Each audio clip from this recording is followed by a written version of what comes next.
पश्चिम बंगाल में एक तरफ बारूदी प्लान पर सुरक्षा बलों की स्ट्राइक हो रही है, तो वहीं 12 घंटे बाद होने वाले मतदान के लिए भी सीआरपीएफ और सुरक्षा बलों ने अब कमर कस ली है। 142 सीटों पर होने वाली वोटिंग पर 2.5 लाख जवानों का पहरा होगा। इसके लिए सीआरपीएफ ने इंटीग्रेटेड कंट्रोल रूम बनाया है, जहां से वोटिंग होने तक निगरानी और मॉनिटरिंग की जाएगी। कंट्रोल रूम को अलग अलग क्लस्टर में 7 क्लस्टर में जो है डिवाइड करके यहाँ पे जो कंट्रोल रूम में जो पोलिंग डे है वहाँ पे सर्वेलेंस चलेगा।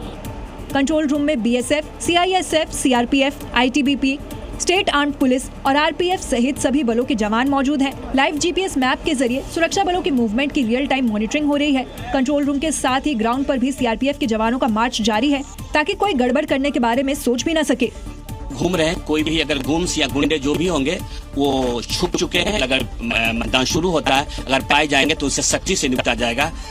दूसरे चरण की वोटिंग के दौरान 2321 कंपनियां, 38,297 राज्य पुलिसकर्मी, 27,300 सीएपीएफ जवान, 6,000 से ज्यादा क्यूआरटी सदस्य, 26 वरिष्ठ पुलिस अधिकारी तैनात हैं। और जैसे पहले चरण में शांति से वोटिंग हुई, वैसे ही दूसरे चरण के लिए भी प्लान रेडी है। बंगाल में दूसरे चरण के मतदान के लिए अब सिर्फ 12 घंटे का वक्त बचा है। प्रचार का शोर थमे हुए भी 24 घंटे से ज्यादा का समय बीत चुका है। लिहाजा प्रत्याशी डोर टू डोर कैंपेन में आज की रात अपनी पूरी ताकत झोंकने वाले हैं कि वोटर्स को वो किसी भी तरह अपनी ओर कर सकें, हवा का रुख अपनी ओर मोड़ सकें। अब नजरें वोटर्स पर हैं कि वो किस पार्टी और किस प्रत्याशी के ऊपर अपनी उम्मीदों को खरा उतरते देखेंगे। लेकिन दूसरे चरण में मुकाबला सिर्फ जीत और हार का नहीं, बल्कि राजनीतिक साख का भी है। इस चरण में सबसे कड़ा और बड़ा मुकाबला भवानीपुर में हो रहा है, जहां ममता बनर्जी के सामने शुवेंदु अधिकारी हैं। 2021 में ममता बनर्जी को हराकर शुवेंदु ने तहलका मचा दिया था और इस बार शुवेंदु नंदीग्राम के साथ ही भवानीपुर से भी मैदान में है। ममता बनर्जी नंदीग्राम में 1956 वोटों से हारी, लेकिन भवानीपुर के उपचुनाव में 58,832 वोटों से जीती। इस चरण के चुनाव में भवानीपुर समेत 142 सीटों पर मतदान होगा, जिसके लिए 1448 प्रत्याशी मैदान में हैं। दूसरे चरण में टीएमसी की तरफ से कोलकाता के मेयर फिरहाद हाकिम कोलकाता पोर्ट से, वित्त राज्य मंत्री चंद्रिमा भट्टाचार्य दमदम उत्तर से हैं, उद्योग मंत्री शशि पांजा श्यामपुकुर से मैदान में हैं, तो बीजेपी की तरफ से रूपा गांगुली सोनारपुर से, राज्यसभा सांसद स्वप्न दास गुप्ता तारकेश्वर, पूर्व सांसद अर्जुन सिंह को नुआपाड़ा से मैदान में उतारा गया है। अब इंतजार 4 मई का है कि कौन से दिग्गज विधानसभा में दिखेंगे और कौन नहीं।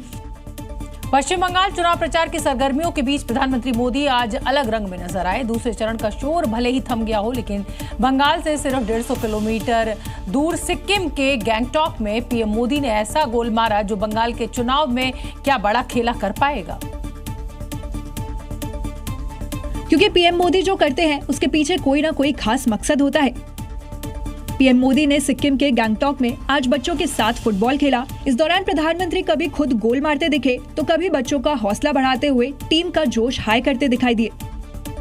पीएम मोदी ने सिक्किम में भले ही फुटबॉल खेला, लेकिन संदेश बंगाल को दिया है, क्योंकि पूरा देश जानता है पश्चिम बंगाल में फुटबॉल केवल एक खेल नहीं, बल्कि एक जुनून है, जो वहाँ की संस्कृति और सियासत दोनों में रची बसी है। आपको याद होगा पिछले चुनाव में ममता बनर्जी ने फुटबॉल के साथ खेला होबे का नारा दिया था, तो वहीं इस बार दूसरे चरण की वोटिंग से पहले पीएम मोदी ने फुटबॉल खेलकर बड़ा मैसेज दे दिया है। पिछली बार तो ममता ने जीत दर्ज कर सरकार भी बनाई थी, लेकिन इस बार उनके लिए ये चुनाव किसी अग्नि परीक्षा से कम नहीं है। इस बीच पीएम मोदी ने गैंगटॉक में गोल करते हुए ये इशारा भी कर दिया कि इस बार बड़ा खेला होने वाला है।